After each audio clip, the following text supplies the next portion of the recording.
When I was in grade 3, my best friend told me that her parents said that we couldn't be friends anymore because she was Jewish and I was Muslim.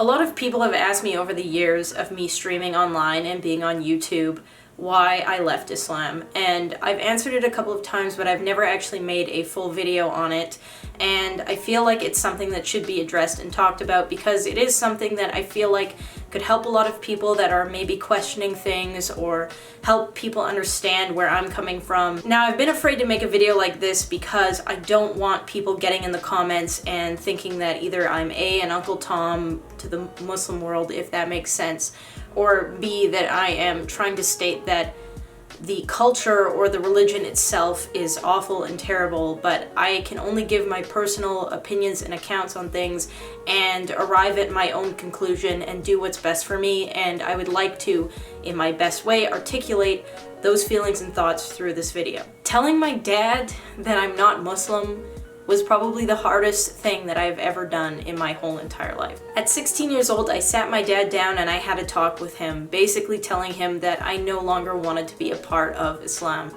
I didn't want to be Muslim anymore, and I just wanted to be agnostic or spiritual. I don't really know what the word is, and he did not take it fantastic.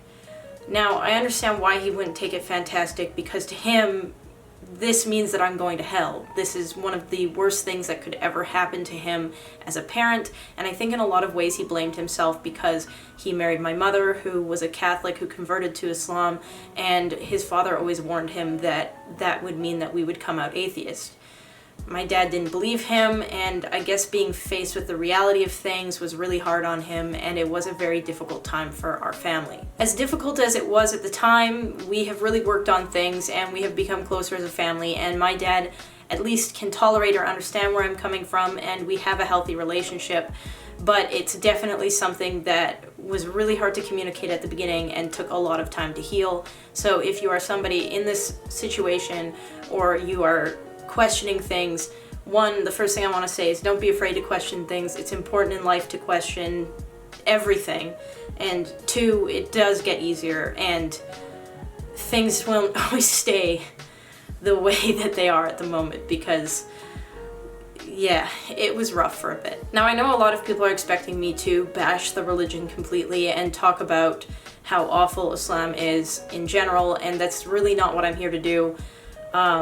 I would like to clarify first, yes, we were very active at the mosque. We went every Friday that we could go, I guess, because we did have school. We fasted during Ramadan, and we did all of that good stuff. My father prays 5 times a week and wanted us to pray when we were readily available. We were raised very Muslim, and I really wasn't exposed to the Irish side of my family because my father wanted to raise us very much in the Arab culture and in the Muslim faith. I started this video off with the little anecdote that I did because it kind of rings true for this whole video and how I feel about organized religion in general. It wasn't until I was in junior high when I was faced with a situation where I had the choice to lie and get away with it or tell the truth. And the reason why I told the truth was because I was convinced I was going to hell.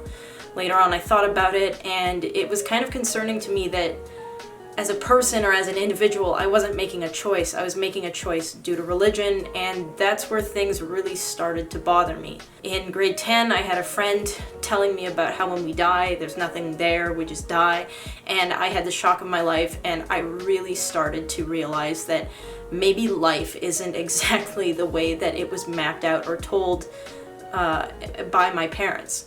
And I started to wonder if maybe I wasn't getting the whole picture. Now, anybody who is exposed to more than just their own parents' ideologies will get the shock of their lives when they talk to people about what they think when people die, how they feel about religion, is there a heaven or a hell. You are not ready for those conversations because you have been told a certain thing your whole life and you believe it as fact. And when those conversations start to happen, you really start to question a lot of things, and that's definitely what happened for me. And I want to put it out there, it is completely normal. If you are somebody who is going through questioning your faith, or going through questioning how you were raised, or what you're being told, it is completely normal, and it's scary, but you should really investigate your feelings and how you're feeling, because if I didn't investigate how I was feeling and looked into things and really self-reflected, I don't think I would have separated from the faith.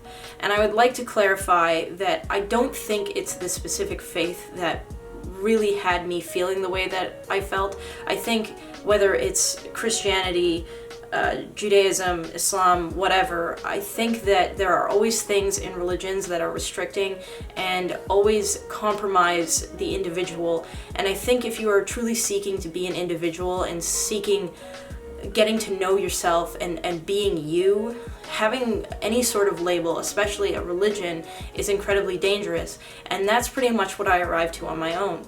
I thought about it, the way that I dressed. Did I dress that way because that's what I wanted to do? Or did I dress that way because my faith told me to be modest? Was I telling the truth because I wanted to be a good person and I cared about others? Or was I telling the truth because I was afraid of going to hell? Did I pray 5 times a day because it was therapeutic to me, or I really believed in what I was doing? Or was I doing it because I was terrified of the consequences that may or may not happen? And the more I thought about it, the more I realized that I was a label first before I was a person.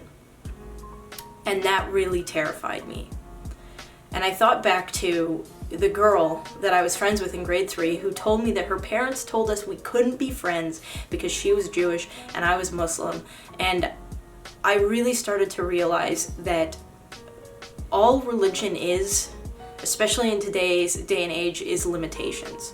It's limitations on friend choice, clothing choice, behavioral choice, food choice. You can't eat pork, you can't eat marshmallows. You know how shitty it was to grow up and not be able to eat marshmallows? That's ass.